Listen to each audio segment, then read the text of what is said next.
So, mga kadiskarte, meron tayong menu ngayon, yung ating salad. So, mamimili tayo ng mga ingredients. Kasama ko si Luisa at saka si Billy Boy. Ayan, si Billy Boy the Kid, ayan ha. Hello mga Billy. Ayan, si Luisa, ayan pa si Luisa ha. So, mamimili tayo ng pang salad natin. So, ang budget natin dito is 1,000 pesos. So, mga kadiskarte, ang ating mga ingredients sa ating salad. Ayan. So, meron tayong chicken breast. Sabi ko kanina, 1,000 lang ang iba-budget ko. Ay, lumampas pa pala. Naging 1,230.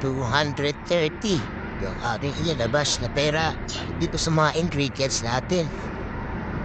Singkamas, ubas, apple, mayonnaise, all-purpose cream,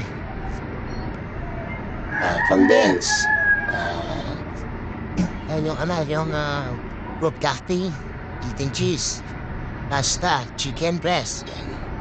Eto, minix-mix na natin at minekos-mekos yung ating mga ingredients. Pinaghalo-halo na natin dito sa isang stainless na planggana.